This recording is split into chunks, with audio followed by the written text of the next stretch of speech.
Noches. Vamos a continuar con el desarrollo de esta unidad, la unidad de corriente alterna. Y así como el otro día comenzamos a ver cómo se comportaban los distintos componentes, resistencia, capacitor, bueno, hoy vamos a ver la bobina, cómo se comportaban esos distintos componentes respecto de la aplicación de una tensión alta, y por consiguiente íbamos a tener una circulación de corriente alterna. Bueno, justamente hoy vamos a terminar de ver el tercer componente, que es la bobina, y ver qué efectos tiene la aplicación de una tensión alterna sobre ese dispositivo llamado bobina, descrito como una bobina y cuya prestación se manifiesta a través de la inductancia.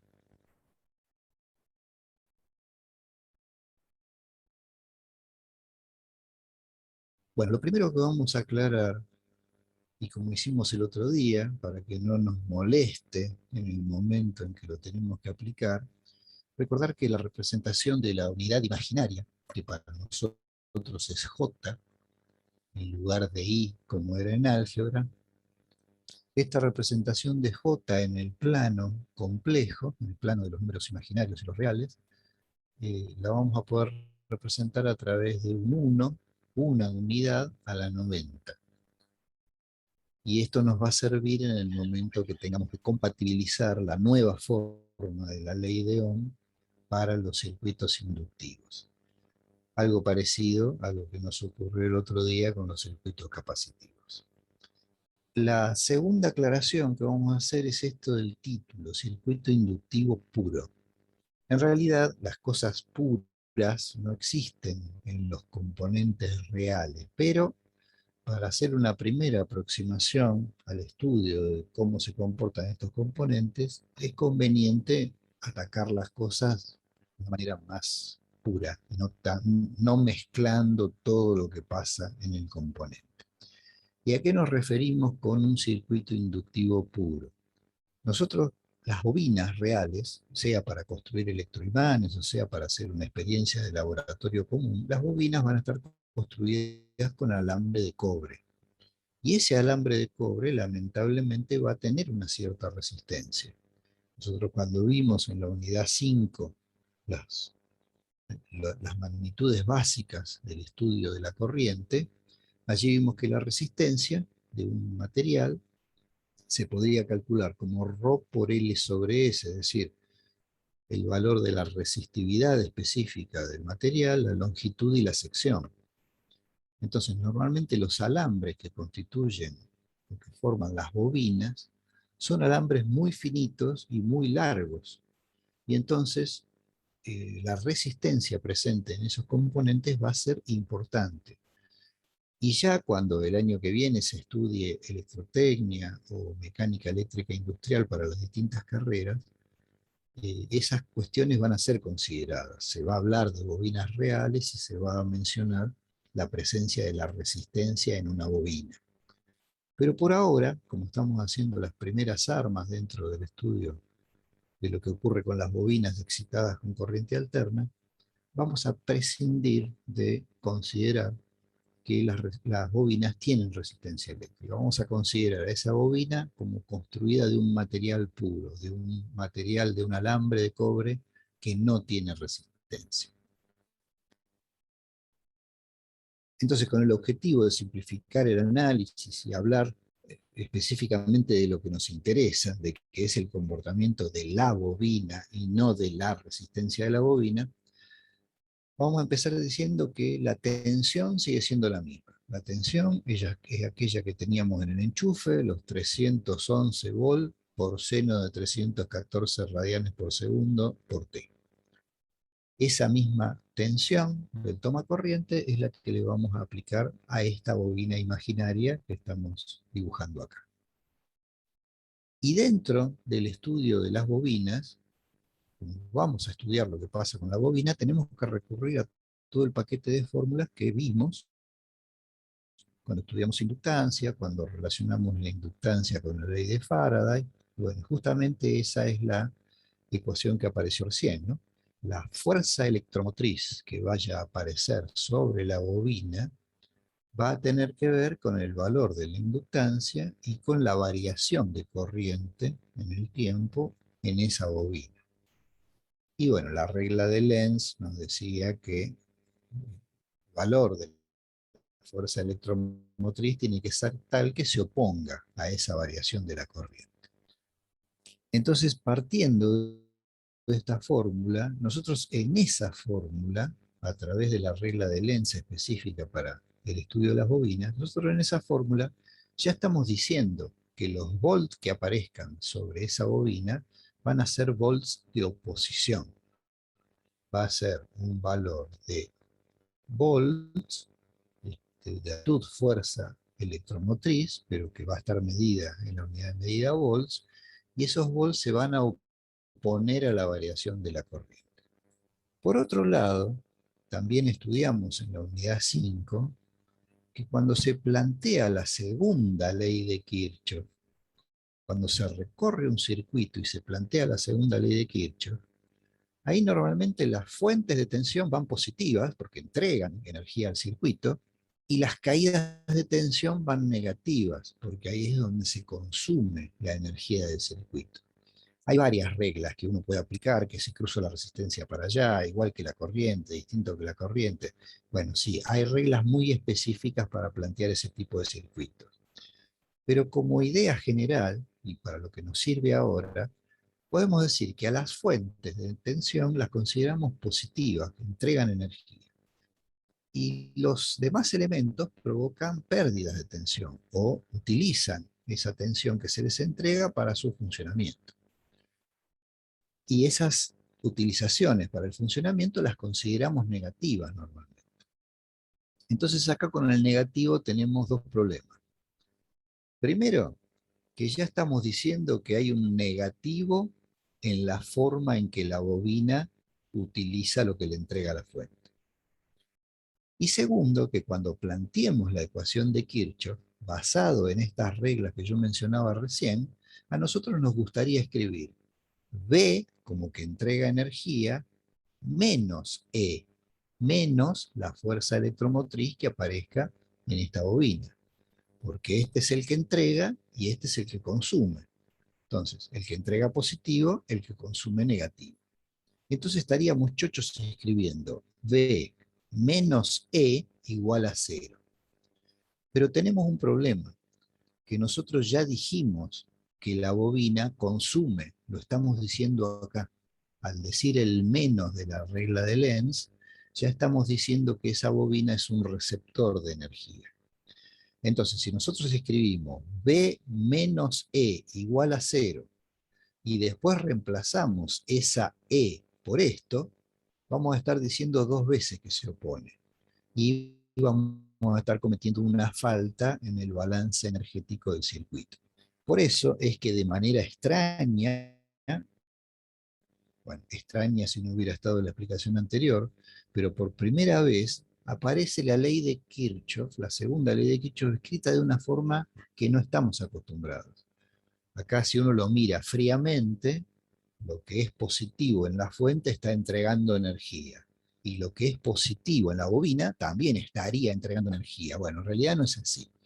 En realidad este signo más se pone acá en la ecuación de Kirchhoff para que cuando uno reemplace esta E por lo que es, aparezca el negativo como corresponde, dando la idea de que la fuente entrega energía y la bobina consume, administra, utiliza esa energía.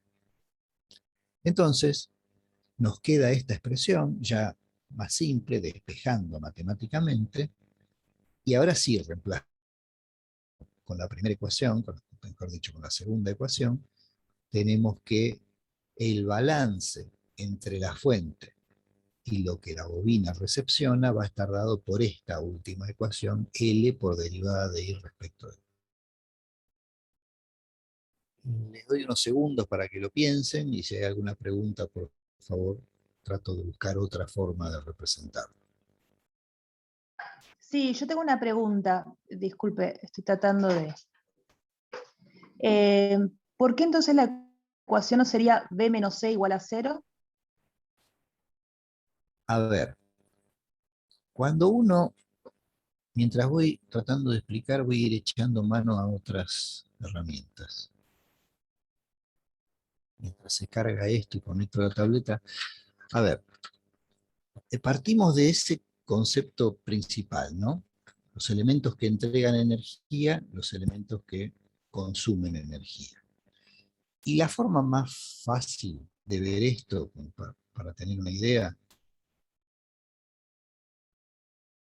es la que podemos dibujar acá.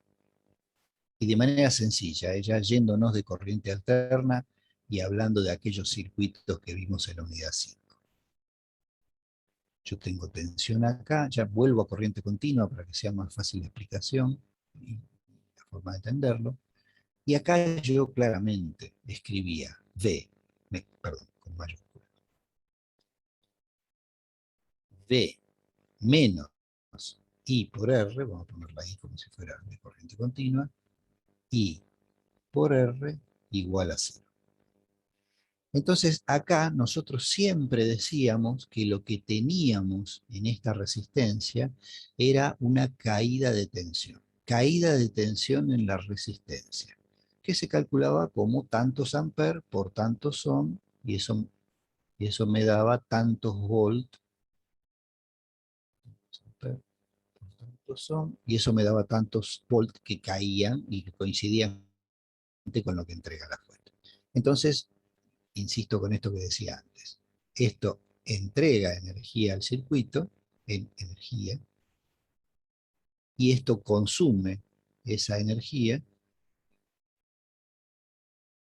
y finalmente, bueno, la disipa al ambiente en forma de calor. Y cuando hablábamos de este proceso, hablábamos de una caída de tensión, de que la corriente era el vehículo que llevaba la energía y producía una caída de tensión en esta resistencia. Punto aparte. Cuando nosotros estamos en el plano de corriente alterna, lo que estamos viendo ahora, y tenemos una bobina, o mejor, antes que dibujar esto, vamos a dibujar algo que me parece que va a resultar más práctico. Vamos a pensar Profe, en una esto. consulta. ¿El Sí, símbolo, te perdón, escucho. del círculo con la pestañita dentro es una bobina? ¿O qué es lo que representa? Perdón. Dame un segundo que levanto un poquito. Repetime, por favor. Me consultaba si el círculo con la pestañita dentro representa que vendría a ser una fuente. Sí, exacto. Esto Ah, ok, ok. simboliza una fuente de tensión alterna. Perfecto. Ah, ok. Bien. Bueno, entonces, siguiendo con nuestro ejemplo de corriente continua, acá tendríamos una tensión aplicada y tendríamos la inductancia de la bobina. En esta ecuación, yo puedo tener una corriente acá, pero no se me ocurriría escribir una ecuación de este tipo. A mí no se me ocurriría escribir esto.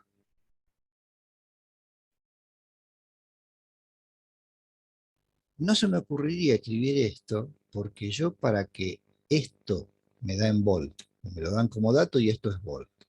Esto no es volt, porque esto es el resultado de ampere por Henry. Y yo, para tener volt tengo que tener ampere por ohm. Entonces, esta ecuación es impensable de aplicar en este circuito, no se puede aplicar en este circuito porque la L, la inductancia de la bobina, no es la resistencia de la bobina. Entonces, no es posible escribir esto de esta manera.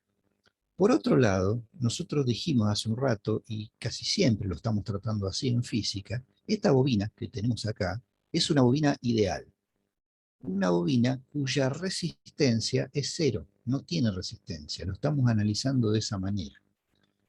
Entonces, cuando yo quiera hacer el producto de la corriente multiplicado por la resistencia de la bobina, es decir, la caída de tensión que yo pueda tener en esa bobina, esto me va a dar cero. No hay caída de tensión en esta bobina. Entonces, para cerrar el círculo de esta pregunta y de esta explicación, ¿dónde se utiliza la tensión esta? ¿Para qué uso esa tensión? Bueno, la tensión primero la uso para hacer circular la corriente. Eso está más o menos claro. Y como no puedo decir que hay caída de tensión acá, porque no tiene resistencia esta bobina, entonces la forma que tiene de defenderse la bobina es generando una tensión, mal dicho, ¿eh? Esta última palabra tensión que usé está mal dicho. El nombre correcto es generando una fuerza electromotriz que se manifiesta como volts, generando volts, que se oponen a la causa que la genera, que es la aparición de esta tensión de la fuente. Entonces, como la bobina, esto es medio novelesco lo que voy a decir, pero como la bobina no se puede defender con resistencia porque no tiene, se defiende como gato panza arriba, generando unos volts opuestos a la tensión que le aplico. ¿Por qué se generan estos volts? Bueno, estos volts se generan porque el campo magnético varía acá adentro. Y al variar el campo magnético acá adentro, se generan volts, por la ley de Faraday. Entonces, la ecuación correcta acá, la ecuación que nos gustaría escribir, sería esta. Lo que entrega la fuente es compensado por lo que entrega o por lo que, por aquellos volts con que se opone la bobina. Hasta acá todo bárbaro. Pero ¿cómo mido yo esta E? ¿Cómo hago para sacar un valor de esa E y decir que esa E vale tanto? Bueno, lo hago a través de la fórmula que vimos antes. Lo hago a través de esta fórmula. Menos L por derivada de I respecto de T. Entonces, si yo sé que esto es real, porque esto salió de la definición de inductancia y de la propia ley de Faraday, y esta fórmula es verdad, y yo quiero reemplazar esto acá, me va a quedar B menos L por derivada de I respecto de T, igual a 0. Conclusión, me va a quedar B más L por derivada de I respecto de T. Y entonces acá tengo un lío padre. ¿Por qué? Porque este entrega energía. Entrega energía. Y este debería consumir esa energía. Y yo acá estoy diciendo que este también entrega energía. Porque le estoy poniendo un más acá. Este tiene un más que no lo dibujé, pero lo tiene, y este también tiene un más. Entonces, al final de todo el proceso, en esta ecuación final que es la posta, es la que, perdón, no es la posta, en esta ecuación final que parece ser la posta, que parece ser la que vale, yo estoy diciendo que los dos elementos están entregando energía, que la fuente entrega energía y que la bobina entrega energía.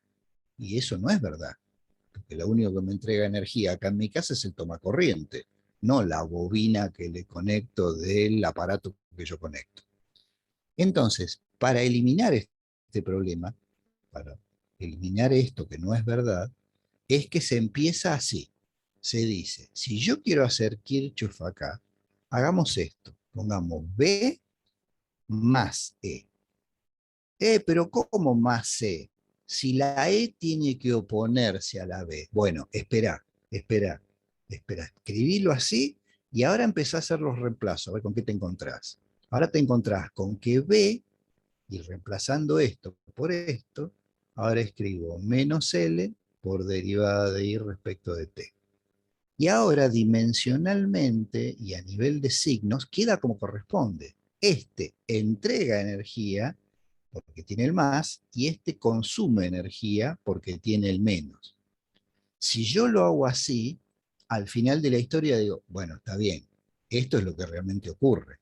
Si yo enchufo el televisor que tiene una bobina adentro, esa bobina no le entrega corriente a la cooperativa o no le entrega energía a la cooperativa, la consume la energía de la cooperativa. Entonces, al final del cuentito, es lógico pensar que esta es la ecuación que vale y no esta, porque yo acá estoy diciendo que mi televisor le entrega energía al circuito que pertenece a la cooperativa eléctrica y no tiene nada que ver, es un despropósito total. No sé si más o menos dando la vuelta por este lado se aclaró un poco la situación.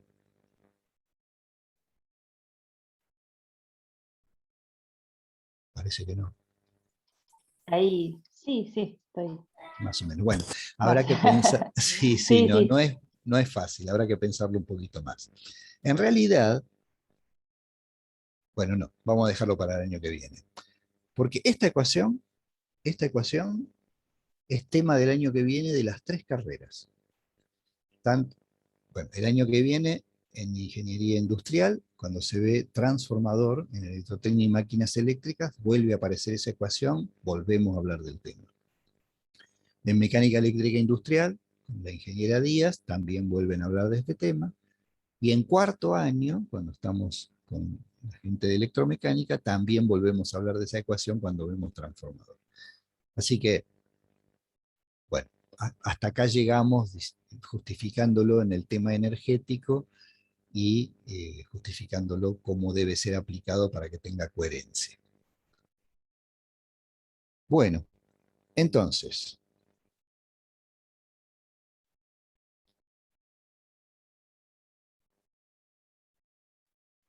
tenemos que lo que me entregue la fuente puede ser medido en términos de variación de corriente sobre la bobina a través de esta expresión. Y despejo de esa ecuación última, despejo el diferencial de I. ¿Y qué me dice esta ecuación? Olvídense de esta parte por ahora. B va a ser una señal alterna, va a ser esta señal alterna. L es una constante de la bobina. Esto me dice que la corriente va a estar variando en el tiempo, y es lógico, porque si la tensión es alterna, en la medida que la tensión vaya cambiando, la corriente también va a ir cambiando, va a ser alterna. Entonces, simplemente eso es lo que representa esta ecuación. Y acá lo que hago es reemplazar el valor de B por lo que es. B es B max, B es 311 por seno de 314T.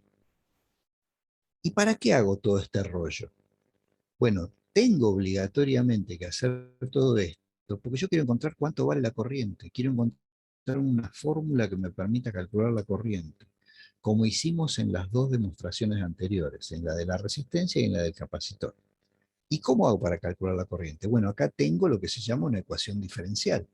Tengo un diferencial en un miembro y otro diferencial en el otro.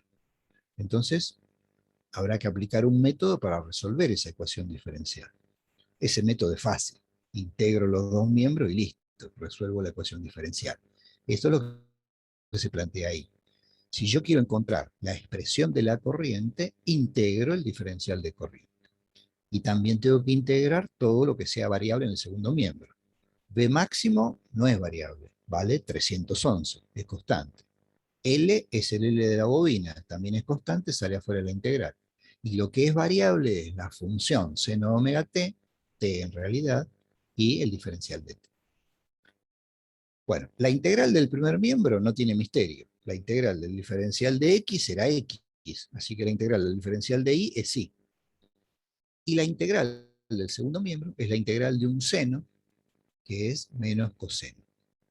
Y obviamente, como está el omega acá adentro, tengo que pasar el omega dividiendo. Tengo que escribir el omega dividiendo. Con el mismo criterio que hablamos el otro día, y se mide en amperes, coseno de un ángulo se mide en nada, entonces todo esto que está acá tiene que ser amperes sí o sí. No queda otra, para que la ecuación dimensionalmente sea coherente. Entonces, a esto que está acá adentro, a esto que queda en esta parte de la ecuación, lo llamamos I máximo. Y entonces tenemos la expresión de corriente que corresponde a este circuito. Si esta es la tensión, en este circuito, esta va a ser la corriente que circule por este circuito. Y eso está sustentado por esta deducción que acabamos de hacer en estos pasos. La I máxima esta salió de B máximo sobre omega por L. Y eso me recuerda, como decíamos el otro día, a la ley de Ohm. B máximo sobre omega L, o sea, la corriente, es la tensión dividido la oposición. Entonces, a esto, que sale de la multiplicación del valor de omega por el valor de L, se lo define como la oposición que presenta la bobina a la circulación de la corriente alterna y se lo llama reactancia inductiva. y su fórmula de cálculo es omega por L. Obviamente en los problemas va a venir el valor de omega, va a venir el valor de L y se va a poder calcular. ¿Y qué mide eso? ¿Cómo se opone la bobina a la circulación de la corriente? Pero ¿cómo? ¿La bobina no se opone con la resistencia? No, esta bobina no tiene resistencia. Ya dijimos al principio que es una bobina pura. Y si tuviera, bueno, se opondría por la resistencia y se opondría además por esta reactancia inductiva que acabamos de definir. Pero por ahora la resistencia la dejamos de lado. Y no forma parte de ningún lugar, de ninguna de las fórmulas de cálculo que tenemos acá. Vamos a hacer la representación, como el otro día. La tensión era un seno, y ahora la corriente es un menos coseno. Menos coseno es representable a través de esta ecuación, o esta gráfica. Y la forma de representar un menos coseno con fasores es un fasor vertical hacia abajo. Entonces, esta es la situación que nos queda cuando aplicamos una tensión alterna sinusoidal a una bobina. Nos aparece una corriente sinusoidal, pero que no acompaña a la tensión, no está en fase con la tensión, no sube y baja al mismo momento que la tensión. La corriente está desfasada respecto de la tensión en los 90 grados que vemos ahí. La pregunta que pasa por la cabeza de todos es ¿por qué? Bueno, por esto, por todo esto que escribimos acá. Yo no tengo la culpa que la integral del seno sea el coseno. Acá está el nudo. La función tensión era seno, y la función corriente me dio menos coseno. Entonces acá está la explicación de por qué la corriente se desfasa respecto de la tensión. Por último, si queremos ajustar estos vectores al cálculo de una nueva ley de Ohm específica para este circuito, tenemos que decir que la tensión es un valor a la 0 y la corriente va a ser un valor a la menos 90. Esta es la forma de expresar los vectores a través de los números complejos. Entonces, si yo quiero escribir la ley de Ohm de esta manera para este circuito, tengo un problema. Esto ya lo hicimos el otro día por el capacitor y vimos que trabajando de esta forma no funciona. Porque cuando yo haga 220 dividido 10, me va a dar 22 a la 0. 220 a la 0 dividido 10, me va a dar 22 a la 0. Y me tiene que dar 22 a la menos 90. Entonces, para eso es que a esta ecuación por decreto se le pone el JE. Y ese J me acomoda la diferencia entre estos dos ángulos y puedo operar tranquilamente y representar fielmente los diagramas fasoriales usando esta ecuación. No hago la explicación en este momento de esto porque vamos a hacer un problema el miércoles y ahí va a quedar claro por qué tengo que poner el J. Bueno, entonces, de aquella original ley de Ohm, I igual B sobre R, que en este segundo cuatrimestre diría que no vamos a usar, pasamos a 3 leyes de Ohm. Esta, que era utilizable cuando teníamos resistencias.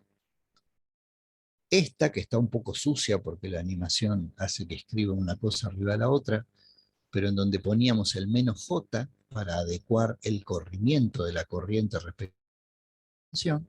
Y esta, que tiene el J, que también está un poco borrosa ahí por la animación, pero que esta J permite acomodar el desfasaje entre tensión y corriente. El comportamiento de estos circuitos, bueno, acá en la siguiente diapositiva ustedes tienen explicaciones teóricas que pueden leer sobre por qué se produce la oposición a la circulación de la corriente y en bibliografía anexa también pueden encontrar más datos, pero vamos a lo más importante. Vamos a estas animaciones, que yo les decía que las pueden bajar de cualquier página, de la página de esta persona, Walter Fenn. Y en esta animación vemos cómo se manifiesta la circulación de corriente en los distintos circuitos, con bobinas, con resistencias y con capacitores. Ya esto lo aclaré varias veces, mucha bibliografía internacional y local también habla de condensador como el elemento que nosotros definimos como capacitor. Y un condensador no tiene nada que ver con la parte eléctrica. El condensador es un dispositivo que convierte vapor en líquido. El vidrio de nuestra ventana, si fuese una ventana simple, es un condensador. Al ser la ventana de simple vidrio, la diferencia térmica entre el interior y el exterior hace que el vapor del ambiente se condense sobre la ventana y chorree. Entonces, la palabra condensador se refiere a un elemento termodinámico, no tiene nada que ver con la parte eléctrica. La correcta definición del dispositivo que aquí llaman condensador es capacitor. Pero bueno, está generalizado, sobre todo en los comercios y todo, hablar de condensador, y bueno, hay que tener esa doble vara para convivir con lo que se usa, pero conocer técnicamente que la palabra correcta es capacitor. Bueno, ¿cuál es la idea acá? En este circuito podemos simular la presencia de una resistencia, de un capacitor o de una bobina. Y el circuito, la animación del circuito nos muestra, tanto en los instrumentos, voltímetro y amperímetro, como en las señales senoidales, como en la gráfica de fasores, cómo se comportan esos tres componentes. En la resistencia nosotros vimos que tensión y corriente estaban en fase. Las dos señales están creciendo, disminuyendo y pasando por cero en el mismo momento. Los dos fasores giran con velocidad angular constante, uno encima del otro, y los dos instrumentos van al mismo ritmo. Cuando la tensión crece, la corriente crece; cuando la tensión baja, la corriente baja; y cuando cambia de sentido, la corriente cambia de sentido. Entonces, en los circuitos resistivos puros, el comportamiento de las magnitudes es como un baile, van los dos a la par. En cambio, cuando tenemos puesto un capacitor, ya se manifiesta el desfasaje. El desfasaje se ve tanto en el funcionamiento de los instrumentos, se ve en las señales trigonométricas y se ve en los fasores. En este circuito, en estos esquemas, en estas animaciones, acá la corriente está dibujada, es el vector más chiquito, más cortito, y la tensión es el vector más grande. En los circuitos capacitivos se acostumbra a decir que la corriente va adelante de la tensión. Si yo me paro acá, pasa primero la corriente y después la tensión. Si yo me paro acá, pasa primero la corriente y después la tensión. Y si yo me paro acá, pasa lo mismo.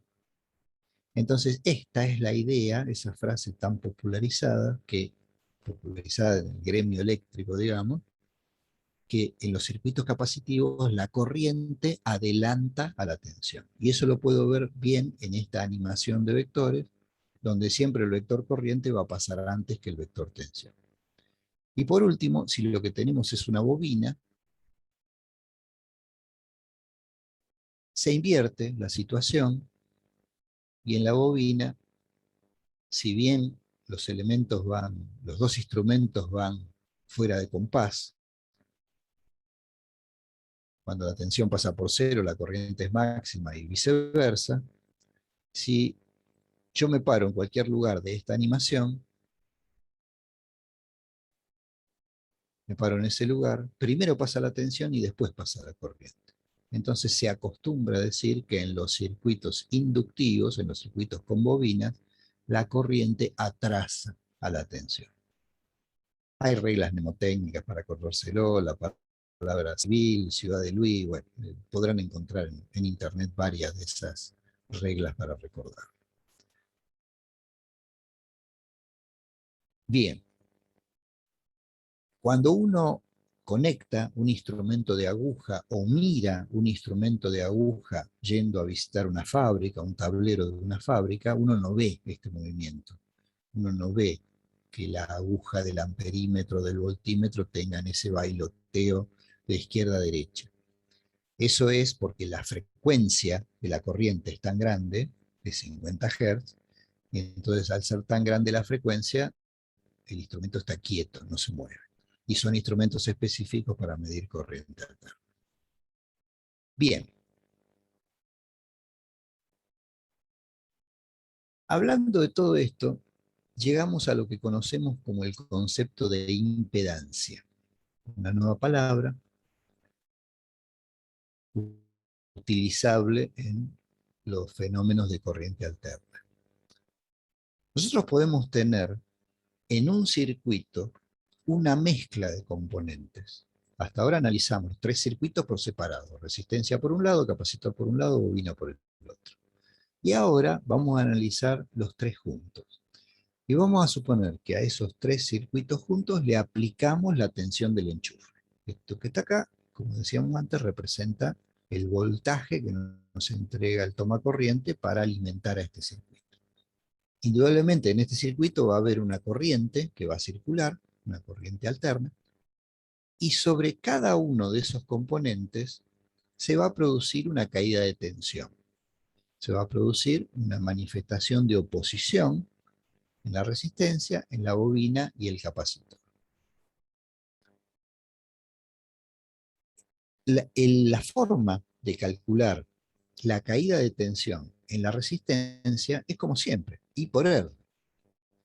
La forma de calcular la caída de tensión en la bobina es a través de esta expresión. Pero usted hace un rato dijo que la bobina no tenía caída de tensión, tenía fuerza electromotriz y bla, bla, bla. Bueno, pero eso fue antes de que apareciera la reactancia inductiva. Eso fue antes de definir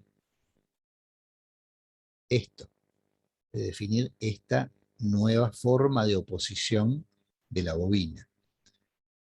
Y una vez que definimos esto, pudimos escribir esta ecuación que está acá. Y si yo de esta ecuación despejo B, voy a tener que B es igual a JI por XL. Y eso justamente es lo que estamos haciendo en este momento de la explicación. Estamos diciendo que los volts que vayan a caer acá son volts que se deben a la fuerza electromotriz que se provoca en esa bobina, pero que también los puedo calcular de esta manera. Son volts que voy a poder calcular a través de esta expresión, que la vamos a usar mucho en los problemas. Y lo mismo pasa con el capacitor, nada más que lleva el menos J, si recuerdan aquella ecuación. En definitiva, ¿por qué escribo esto? Porque toda la energía que me entregue el tomacorriente tiene que ser utilizable por estos 3 elementos. Entonces, todo el voltaje que me entregue el tomacorriente va a ser igual a la suma de los voltajes que caigan y administren cada uno de estos componentes. Escribo la segunda ley de Kirchhoff. Si hago los reemplazos correspondientes, llego a esta expresión. Donde va B R pongo lo que es, donde va BXL pongo lo que es, y lo mismo con la otra. Saco factor común, el J, perdón, saco factor común la corriente primero, y después saco factor común el J de los 2 últimos términos. Paso la corriente dividiendo, y llego a esta expresión. ¿Qué me quedó en esta ecuación? La tensión y la corriente. ¿Qué era en junio de este año tensión dividido corriente? En junio de este año, tensión dividido corriente era resistencia. ¿Qué es hoy, en octubre, tensión dividido corriente? Tensión dividido corriente es la oposición que presenta este circuito a la circulación de la corriente alterna. Y la oposición siempre la presentó la resistencia, sí, en continua, pero en alterna los 3 se oponen. Se opone la resistencia, se opone la bobina y se opone el capacitor. Y esta suma que tengo acá es la oposición total que presenta el circuito a la circulación de la corriente y se le llama impedancia. La impedancia de un circuito es justamente eso, la oposición total que presentan los componentes a la circulación de la corriente alterna en este caso. Acá se dan cosas muy curiosas en la utilización de esta ecuación. Cuando ustedes en álgebra usaban números complejos, si el número complejo era, perdón, vamos a sacar esto, si el número complejo que usaban en álgebra era 2 más 3i, a nadie se le ocurría acá escribir 5i, porque eso está mal. El 2 va por un lado y el 3i va por el otro. Y si me daban otro número complejo, que era 2 más 8i, y los tenía que sumar, esto era 4 más 11i. Acá no se equivocaban, acá eran unos capos.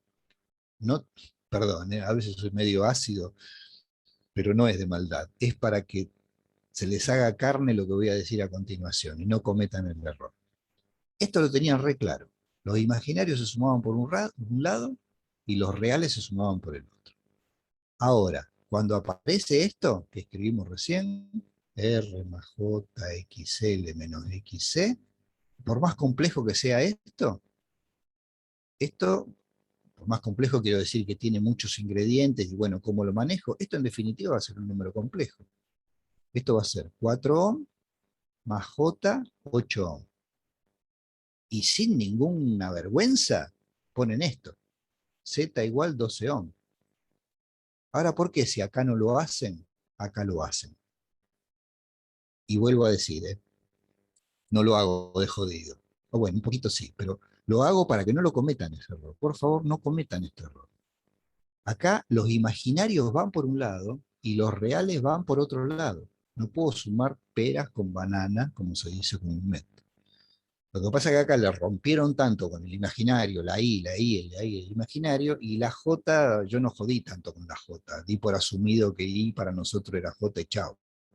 Entonces, no cometan este error, manejen los reales por un lado y los imaginarios por el otro. Bueno,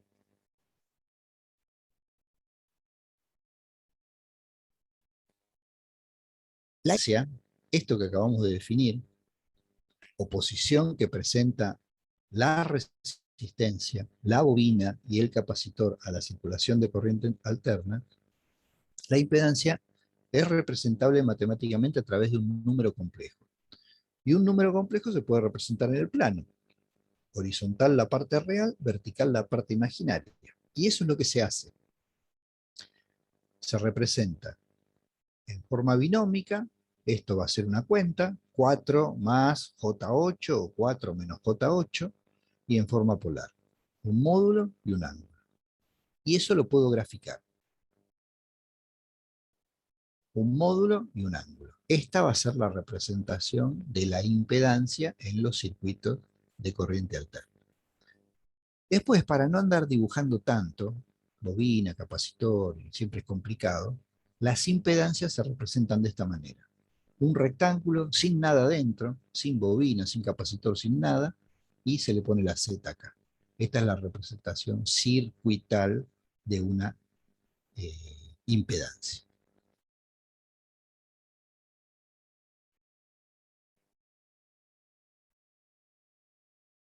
La forma de convertir de polar a binómico con el seno, con el coseno, bueno, esto ya es como lo manejaban en álgebra ustedes. Las impedancias se pueden asociar. Vamos a tener impedancias en serie, cuando la corriente que corra por todas ellas, que circule por todas ellas, sea la misma. Entonces voy a poder calcular una impedancia equivalente sumando todas las impedancias. Esto tiene una similitud total con aquello que vimos de resistencia, nada más que acá hay que respetar que todos estos son números complejos. Las peras con las peras, las manzanas con las manzanas, los reales con los reales, los imaginarios con los imaginarios. En forma general, si tengo 48 impedancias, será la sumatoria de las 48 impedancias. Y las impedancias en paralelo tienen una analogía con aquello que vimos de las resistencias en paralelo. Puedo sacar una impedancia equivalente a través de esta fórmula con números complejos, y si las impedancias son dos solamente, puedo aplicar esta fórmula con números complejos. Por último, llegamos a algo que ya vimos hace un ratito, pero le damos forma o la forma que corresponde. La ley de Ohm en corriente alterna. En algún momento de la definición de la deducción de impedancia, escribimos esta ecuación, que la tensión sobre la corriente en corriente alterna es igual a la oposición total que presenta el circuito, es igual a la impedancia. Esta fórmula la vamos a usar el miércoles en los problemas muy seguido.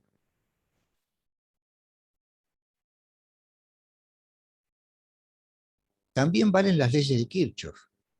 Por más que estemos en corriente alterna, las corrientes que llegan y salen de un nodo, la sumatoria de todas esas corrientes van a ser iguales a cero. Lo único que hay que considerar acá es que estos son números complejos, nada más. Y lo mismo con la ley de Myers. La suma de las caídas de tensión va a ser igual a cero. O la suma de las diferencias de potencial va a ser igual a cero. Por último, en el día de hoy, vamos a hablar del tema de resonancia. Si nosotros tenemos un circuito en donde tenemos una bobina y un capacitor, sabemos que la tensión que caiga acá va a estar dada por esta fórmula. Y la tensión que caiga acá va a estar dada por esta otra fórmula. La impedancia total de este circuito va a estar dada por esta ecuación. R más, bueno, la ecuación de la impedancia. Este circuito no tiene resistencia. Suponemos ideal. No hay ninguna resistencia dibujada, esto no tiene resistencia y esto no tiene resistencia. Entonces, la expresión de la impedancia nos queda de esta manera. No hay resistencia, queda solo la parte imaginaria, XL menos XC. Si XL se calcula de esta forma y XC se calcula de esta forma, no le pido que lo tengan en la memoria en este momento, pero cuando las definimos, escribimos que se calculaban así. Omega será ese famoso 314 con el que voy a joder de acá hasta que me dejen de ver, el 314 radianes por segundo, y L y C van a ser los valores de la inductancia y la capacidad. O sea que es fácilmente calculable eso. Si de casualidad, al hacer esas dos cuentas, XL y XC me dan lo mismo, tengo un problema. O no, no sé. Pero el problema que veo a la vista ahora es que la impedancia vale cero, no hay impedancia. O sea que este se opone y este se opone, pero cuando están los dos juntos se van al mazo. Ninguno de los dos se opone. Se matan mutuamente entre ellos y no presentan ninguna oposición para el paso de la corriente en el circuito. Eso es a lo que se le llama resonancia. Cuando se cumple esa condición de que XL es igual a XC, el circuito entra en resonancia. Bueno, hay una frecuencia a la cual el circuito entra en resonancia y esa frecuencia puede calcularse con esta expresión. El miércoles que viene, cuando hagamos el problema de resonancia, ahí la vamos a explicar, la vamos a aplicar y vamos a volver a explicar qué significa esto, que no quiero abrumarlos en este momento. La resonancia es muy importante porque cuando un circuito resuena, yo puedo afinar la guitarra, yo puedo sintonizar Radio Nacional, o puedo que mi televisor capture Canal 2 de Telefuego. Para que los dos elementos, el emisor y el transmisor, se puedan comunicar, tiene que haber resonancia. Tiene que estar una frecuencia determinada en la cual los dos elementos se emparejan y entonces puede existir la afinación de la guitarra o la transmisión de señales a través del aire y la recepción en nuestro receptor. Bien, acá hay algunas animaciones sobre el tema de resonancia que ustedes pueden ver. Y por último, en el día de hoy, ya que hablamos tanto de señales senoidales, vamos a tirar sobre la mesa un 4 de copa que hoy no significa nada, pero que el año que viene va a ser muy importante. Nosotros hablamos de las señales fundamentales, de tensión, de corriente, dibujamos señales alternas, dibujamos señales senoidales. Acá puse f de t porque es una función matemática cualquiera, puede ser la tensión, puede ser la corriente. Además de existir en las líneas de transmisión de la cooperativa eléctrica, en las líneas de la instalación eléctrica de una fábrica, además de existir las señales fundamentales, que son las de 50 Hz, las que mueven el mundo, van a existir señales que reciben el nombre de armónicas. Y esas armónicas van a pulsar al doble de frecuencia de la fundamental o al triple de frecuencia de la fundamental o al cuádruple o al quíntuple. Es una frecuencia exacta múltiplo de la fundamental. Matemáticamente el concepto es sencillo. Si esta pulsa a 50 Hz, esta pulsa al doble, a 100 Hz, por eso entran dos en un mismo periodo, y esta pulsa al triple, a 150 Hz. Por ahora lo voy a dejar solo como una idea matemática de que es n veces más rápida o de más frecuencia que la fundamental, pero el año que viene, para los de electromecánica va a ser clave, porque el manejo de las señales armónicas en las redes es un problema muy importante en las instalaciones eléctricas, entonces para electromecánica va a ser importante, y para industrial y para química se va a trabajar un poco, pero no con tanta profundidad, por el problema que representan en las instalaciones eléctricas. Así que este es el 4 de copa que ponemos en la mesa en este momento, pero que vamos a desarrollar el año que viene tirando un rey o un 3 de oro. Bueno, hasta acá llegamos en la clase de hoy. El miércoles la clase va a ser muy importante porque vamos a hacer los problemas más jugosos de corriente alterna. Algunos están explicados en la guía directamente desarrollados, pero vamos a hacer comentarios de cómo trabajarlos, qué errores no cometer, ser prolijos. Y bueno, vamos a hacer justamente estos 4 problemas, los vamos a desarrollar completos o vamos a dar las pistas para que en caso de evaluar en un parcial van a ser de este estilo que son los más importantes. Bueno, si hay alguna pregunta los escucho y si no nos estamos viendo el miércoles próximo. Bueno, nos vemos el miércoles. Chao, buenas noches. Nos vemos, profe. Buenas noches. Buenas noches.